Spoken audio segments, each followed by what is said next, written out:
एक राजा था। वह सारा दिन राजकाज में व्यस्त होने के बावजूद भी उलझनों में घिरा रहता था। कोई न कोई उलझन लगी ही रहती थी। रोज शाम को राजा और मंत्री दोनों ही घूमने निकलते ताकि उनकी उलझन कुछ कम हो सके। कभी शहर में घूमते, कभी बगीचे में, तो कभी महल की छत पर। रोज की तरह घूमते हुए एक दिन राजा की निगाह महल की पिछली तरफ गई, जहां पर एक छोटा सा घर था। कच्ची ईंटों का बना हुआ छोटा सा कमरा था, जिसके बाहर पति पत्नी बैठे थे। दोनों शाम के धुंधलके में अपेक्षाकृत ठंड में आराम से बाहर बैठे थे। पति लेटा हुआ था और पत्नी उसके पैर दबा रही थी। गर्मियों की सुहानी शाम थी।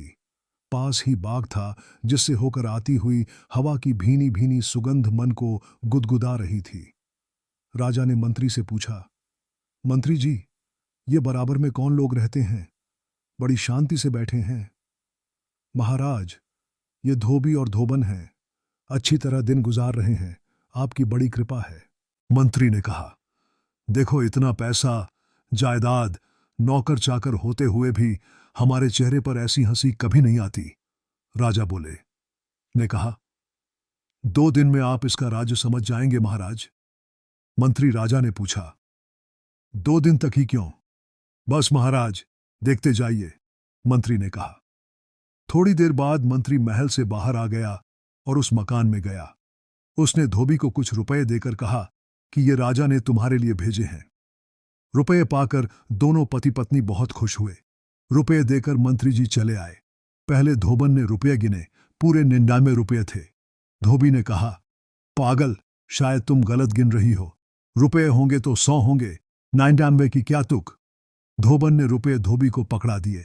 धोबी ने भी गिने, रुपये अब भी 99 ही थे। सुबह उठे तो भी गिने, रुपये 99 ही थे।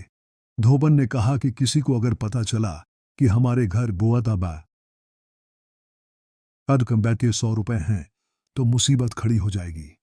क्या पता चोर ही चुरा कर ले जाएं, इसलिए कहीं छुपा दो। धोबी ने कहा, छत में छिपा दो। धोबन बोली, नहीं, घड़े में रख के जमीन में गाड़ दो। कुछ देर तू मैं हुई।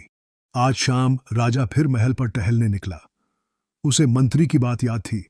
उसने बराबर वाले मकान में देखा, बाहर कोई नहीं था। उनके घर का दरवाजा भी बंद था। दरवाजे पर कोई ताला नहीं था। राजा ने अंदाजा लगाया, बाहर भी नहीं गए, फिर कहां होंगे? उसने मंत्री से पूछा, मंत्री जी, हमारे ये पड़ोसी धोबी कहां गए? मंत्री ने कहा, कहीं नहीं गए महाराज, दोनों यहीं हैं। आज कोई बात जरूर है। पति पत्नी बाहर भी नहीं आए, मकान का दरवाजा भी नहीं खोला।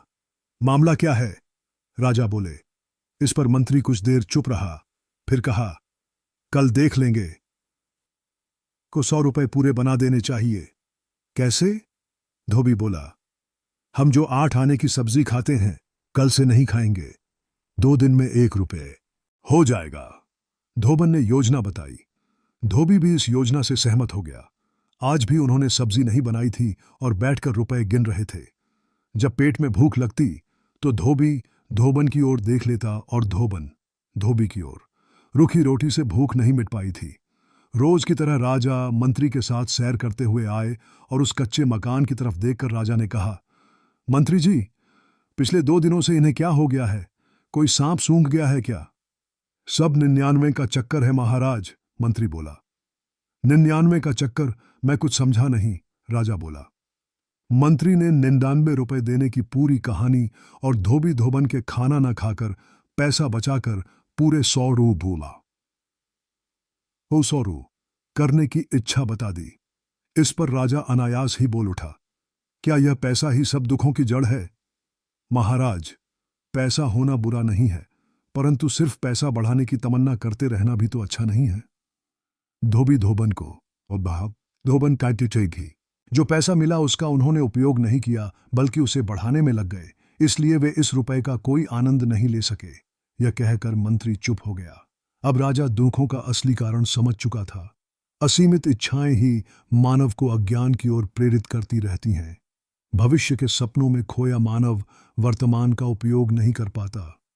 सिर्फ भविष्य की ओर देखते रहने के कारण वर्तमान उसके लिए सुखदायी नहीं हो पाता। वह एक के बाद दूसरी इच्छा को पूरी करने के चक्कर में फंसा रहता है।